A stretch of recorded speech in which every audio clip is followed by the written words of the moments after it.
میں 5 ارب روپے کا آج سے 13 سال پہلے بنا، اور اس کے بدلے میں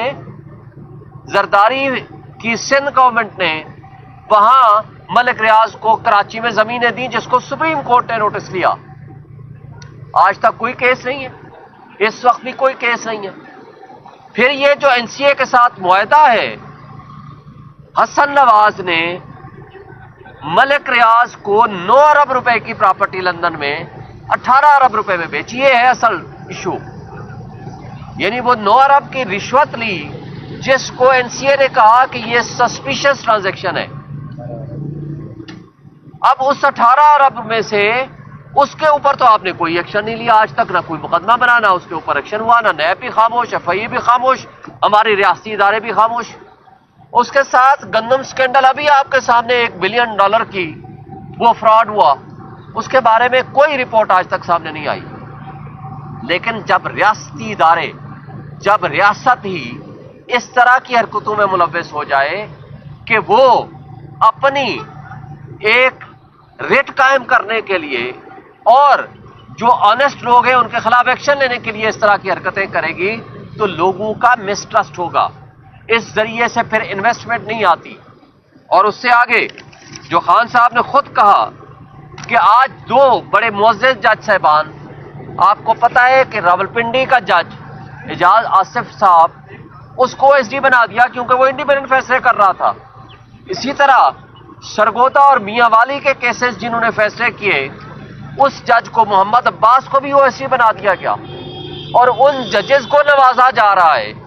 جو ججز عمران خان کے خلاف فیصلے کرتے ہیں اور اپنے ضمیر کے خلاف فیصلے کرتے ہیں۔ وہ آپ ہمایوں دلاور کی صورت ہو، شاہ رخ ارجمند کی صورت ہو، یا کوئی بھی ایسے ججے ہوں یا ایسے پراسیکیوٹرز ہوں جن کو عمران خان کے خلاف استعمال کیا جائے اور ان کو ان کا مفاد دیا جائے۔ مزید خان صاحب نے کہا کہ اس حوالے سے انہوں نے 1 مہینہ پہلے 26 نومبر کو یہ قتل عام ہوتا ہے، اور آج تک ریاست پاکستان اس پہ خاموش ہے کہ مسنگ پرسن کہاں ہیں۔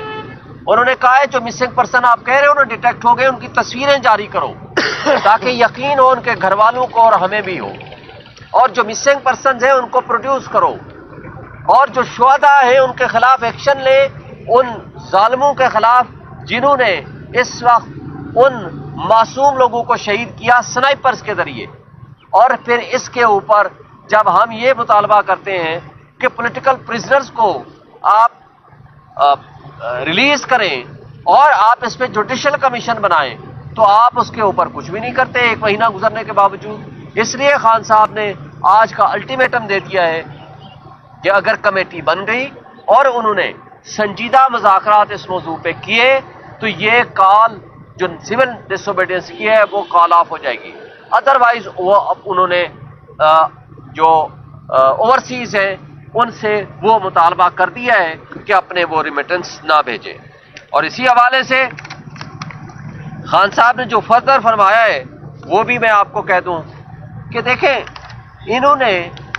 10 سال کی ڈکٹیٹرشپ کو قائم رکھنے کے لیے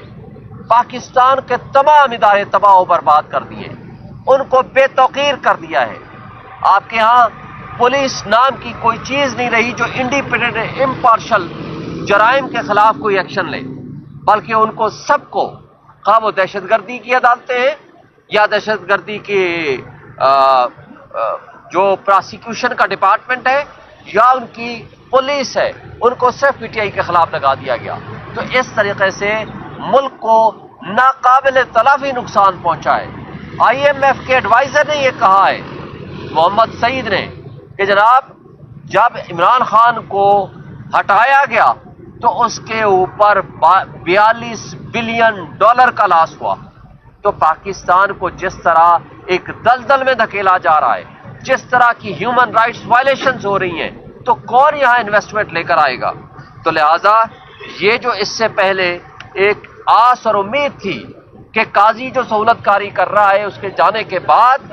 یہاں انصاف کا نظام قائم ہوگا، یہاں سپریم کورٹ کی طرف لوگ آنکھ اٹھا کر دیکھیں گے کہ جناب یہ انصاف دیں گے، 26ویں آئینی ترمیم کے ذریعے اس کو بھی ختم کر دیا گیا، جس سے لوگوں کا ایک ٹرسٹ لیول ڈیفیسٹ ہو گیا ہے اور آگے ایک جو امید تھی وہ بھی ختم ہوتی جا رہی ہے۔ پھر خان صاحب نے یہ بھی بتایا کہ ان کا جو ٹویٹر اکاؤنٹ وہ باہر کیوں ہے، وہ اس لیے ہے کہ یہاں جو بھی ٹویٹ کرے گا ان کی بہاف پہ اس کو اٹھا کے لے جائیں گے۔ آج کل ایک ہی طریقہ ہے، ڈالے بھیجو، بندوق اٹھاؤ، ان کے گھر کو توڑو، ان کے فیملی والوں کو اٹھاؤ اور تشدد کرو۔ انہوں نے کہا بالکل ان کا ٹویٹر اکاؤنٹ باہر سے ہی ہینڈل ہوگا، اور اس میں کوئی جو باتیں یہ کر رہے ہیں ہم ان کو نہیں مانتے۔ اور انہوں نے نام لے کر کہا کہ جو لوگ، بلکہ خاص طور پر فواد چودھری، جو اپنے آپ کو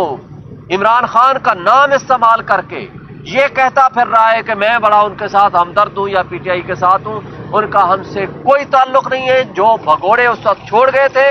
ان کا پی ٹی آئی سے کوئی تعلق واسطہ نہیں ہے، اور وہ اس وقت جس طرح کی باتیں خان صاحب کا نام یوز کر کے مس یوز کر رہے ہیں ان کے نام کو، ان سے لا تعلقی کرنے کا خان صاحب نے حکم دیا۔ شکریہ جی، بطور صدر آئی ایل ایف پاکستان میں صرف اتنا بتا دوں کہ خان صاحب نے 26 نومبر کے بعد جو لوگ گرفتار ہوئے تھے ان کے حوالے سے اپنی آئی ایل ایف ٹیم کو مبارکباد پیش کی ہے کہ جو کہ بغیر معاوضے کے ان تمام ورکرز کا ٹرائل کر رہے ہیں، ان کی بیلیں کروا رہے ہیں، ان کی ڈیٹیلز اکٹھی کر رہے ہیں۔ اور اس کے ساتھ ساتھ جیسے شعیب صاحب نے کہا ہے کہ کچھ لوگ خان صاحب کی بات کو تروڑ موڑ کے پیش کرتے ہیں۔ خان صاحب نے کہا ہے کہ میرا پیغام واضح ہے، ہم اسمبلیوں کے اندر بھی اور اسمبلیوں کے باہر بھی اس ایجیٹیشن کو جاری رکھیں گے، اور جب تک ہمارے شہداء کا خون رنگ نہیں لاتا، جب تک ان کے قاتلوں کو ان کے کیفر کردار تک نہیں پہنچایا جاتا، تب تک ہم چین سے نہیں بیٹھیں گے۔ اور اس کے اوپر ان کا جو کہنا ہے کہ جو جوڈیشل کمیشن مقرر کیا جائے،